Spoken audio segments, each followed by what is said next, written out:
Hello everyone and welcome to a video going over Destiny 2 and its core issue, its casualisation.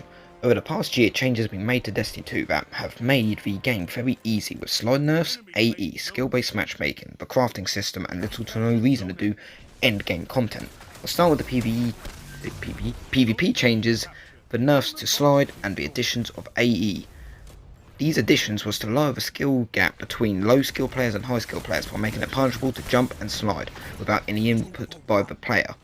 Sliding got a flinch increase in stability and nerf, making it harder to use certain weapons and making it so people who would want to peek a lane will walk instead, so they don't take more flinch and lose stability, making it easier for the casual to hit the opposition.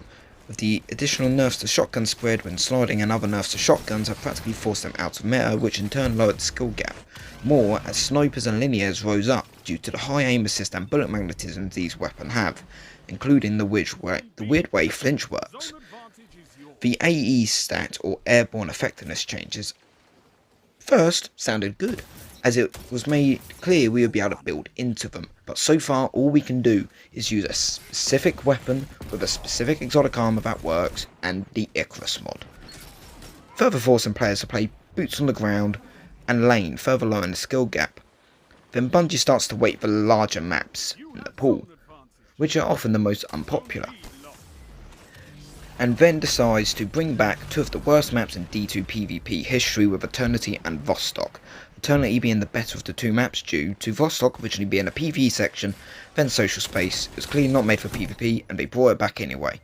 And soon after we got told of a new map coming to D2 called Disjunction, for us to later discover it was a remake of Frontier from Destiny 1. And Bungie still refers to it as a new map even when the community figured it out.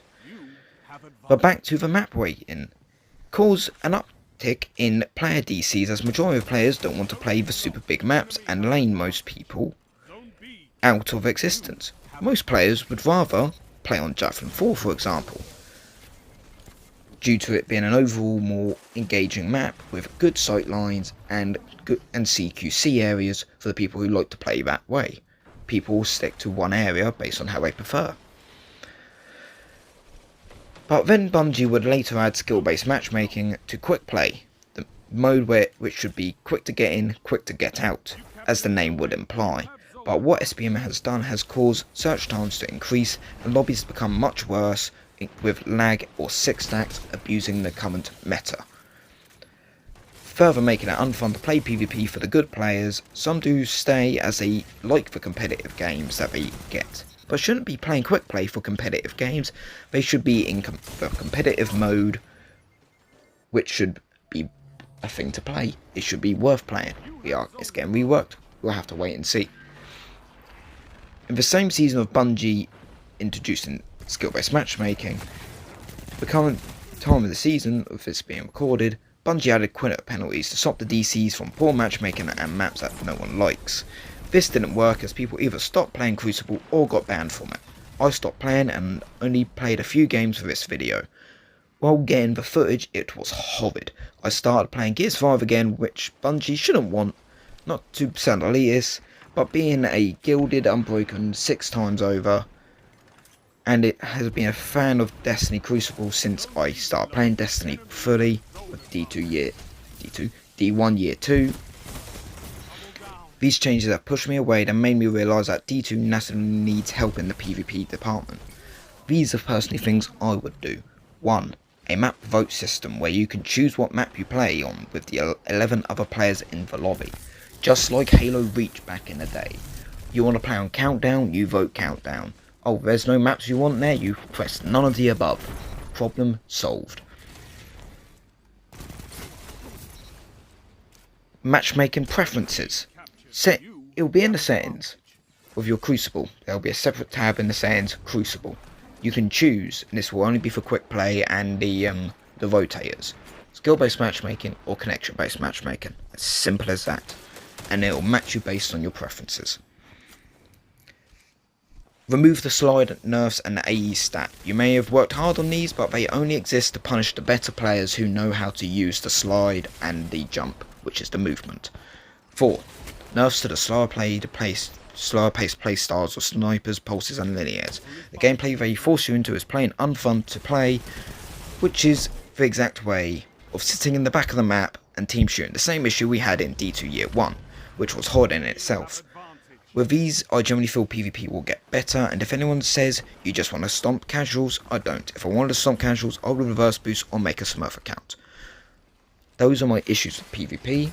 Hopefully they get addressed. Now for PvE issues. Now I don't have as many issues as, say, I don't personally find Divinity to be an issue, but that is what other people think. My issues lie in no reason to do endgame content and the crafting system. Now, crafting has allowed specific weapon commitment, which sounds good until Master Raids come up, as these give adept or harrowed versions of the weapons, which are just worse versions of crafted weapons with enhanced perks. Now, a bit of comparison with Warframe, a game I've been playing for at least 2 years, for the last 2 years. It has its flaws like D2, but at least its PvE endgame has a point. Archon mods, Archon shards, and Steel Path Arcanes are the endgame equivalent to adepts and all that. Archon mods are better versions of other mods in Warframe with bonuses to them to make it better. Example, the health mod gives double heat procs when used with a heat based ability like Proteus Turret for example, allowing it to shred in Steel Path, which is part of the endgame.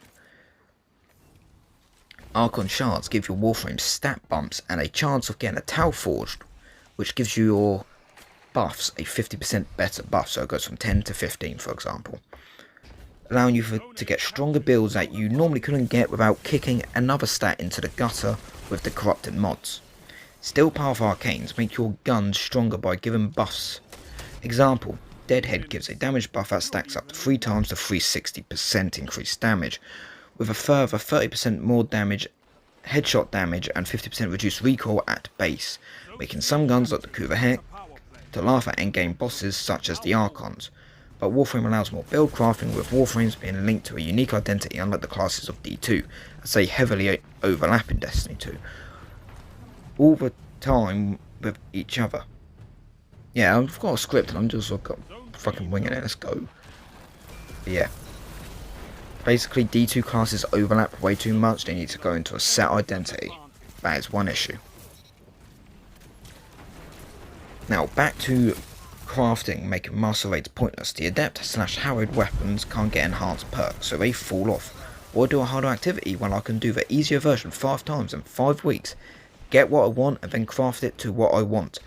How I would fix this is no more raid weapon crafting, and make it so adept and harrowed versions drop with enhanced perks to give the harder raids an incentive other than the title. I would like to add to this content. I'll do this in a minute. So, Destiny 1, we had, we'll do King's Fall as an example, my first proper raid run. I first did normal, then I got ready to do hard mode, and I did hard mode.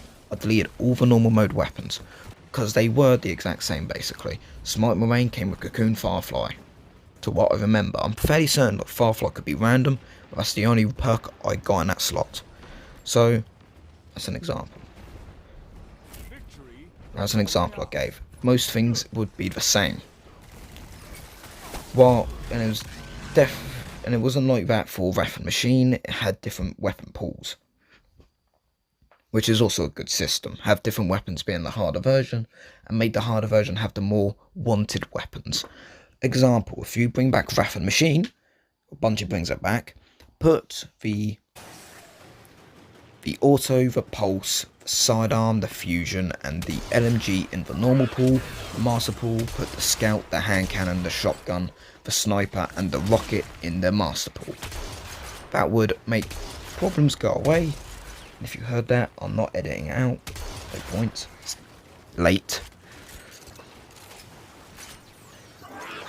Yeah. With that in mind, that would allow Bungie to, 1, bring back all the fucking raid weapons. We have not had these weapons back for, we're missing the Praetorian Foil from VOG, alongside Kratos Timepiece, and Aethion's Epilogue. Why are we missing those guns? There should be no reason to. Bungie, if you want to keep a 6 raid weapon thing, I disagree with the remasters. The remasters should bring back everything, or have the other weapons come from the hard mode. Kingsfall, we are missing the auto rifle, meh, the shotgun, meh, and the rocket launcher. I can understand the rocket launcher because that with runoff over would actually be pretty strong. Like, for example, runoff over field prep and, like, say, explosive light. You probably could have 6 rockets in one magazine and you'll be sorted. And considering field prep, look, we don't know what we could have got. That's an example.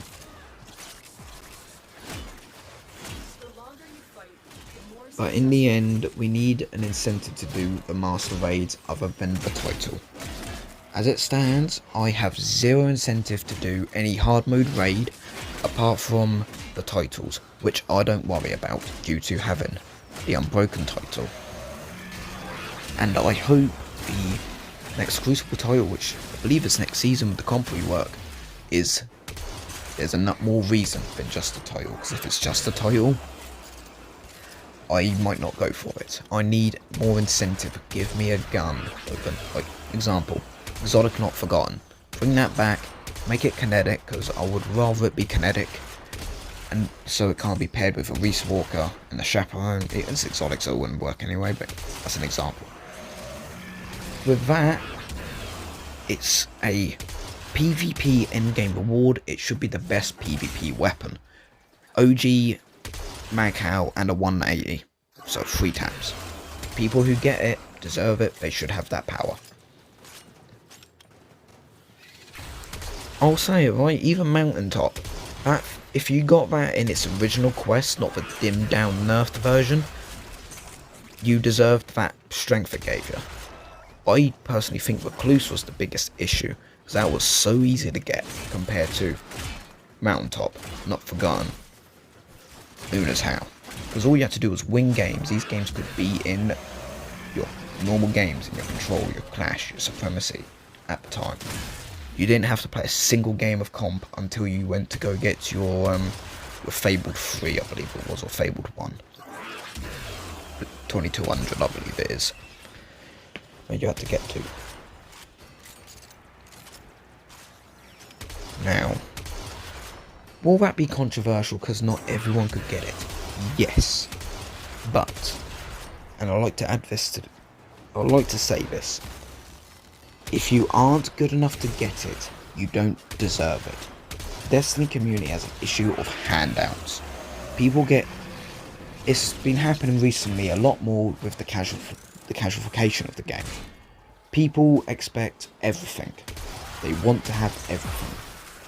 What we should be wanting is a game where people can play it, have fun, and it's casual, yes, but there should also be a section which is for the people who grinded the game and they have fun that way. Master Raid should give the best weapons. Comp should give the best PvP weapons, in the sense of pinnacle weapons returning. They don't have to bring back Recluse or Mountaintop. Well, Mountaintop wouldn't be good anyway. They won't have to bring back Recluse, because they'll be fine. Bring back Not Forgotten in its OG state for Crucible as an exotic, and it will be fine.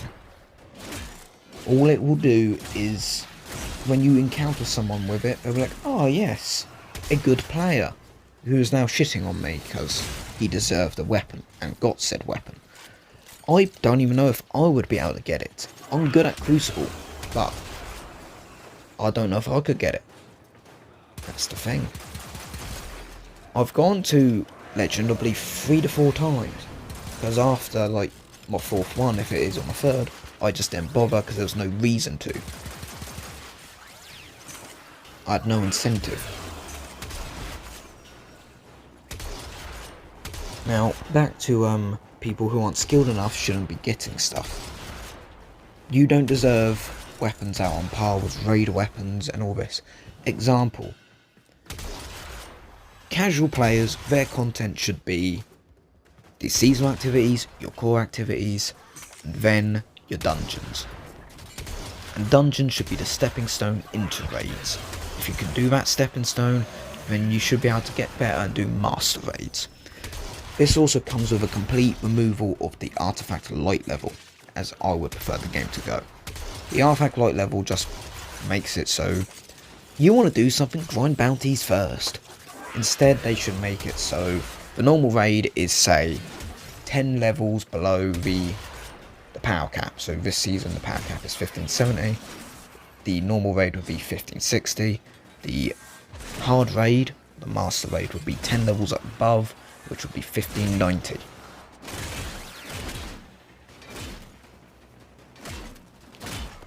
And now we get to GMs, for example. The 25 light levels under should just be to get to 1580. Why do I have to get to 1595? I shouldn't have to. Just make it simpler, Bungie. No, it's just forcing us to play the game longer, and that could make people burn out more. I don't like to farm bounties or seasonal challenges, so I'm normally one of the people that does GMs with my friends. They have to wait, because I don't like to do certain things. I'll play the game, I'd rather do that than farm bounties and seasonal challenges. They can be a right slog at times. But I would like to bring up, if you have a disability, you should be accommodated for the best Bungie can. With easy to use weapons, say linear as being good for damage, but people who have the motor function, say you have arthritis or you just have bad hand-eye coordination, they should be able to do more damage than you just because they can. They should be allowed to hot swap between weapons, deal more damage. I wouldn't say deal it faster, but deal more damage overall. Like someone with a Izanagi rocket should deal more damage than someone who is just botting up with a Taipan. That's what I personally think. If you disagree, say. I'm all for a discussion that is constructive, not deconstructive. Because if it's deconstructive, I'm not going to bother.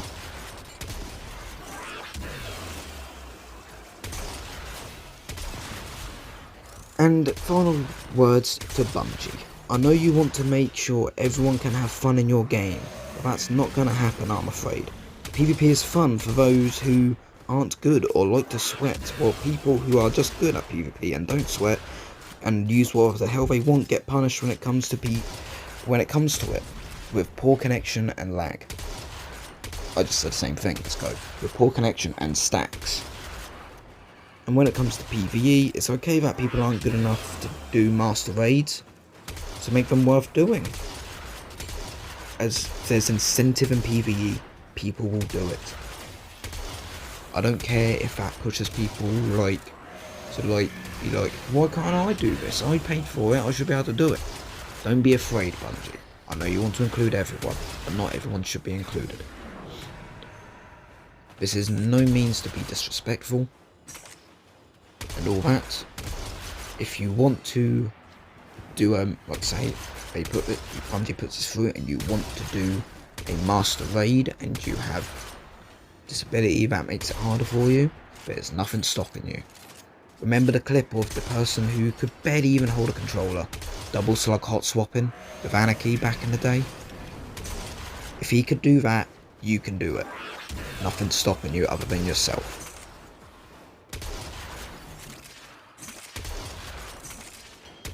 So thank you all for listening, if anyone did, and I'll see you in the next one when I feel like doing another video. Bye for now.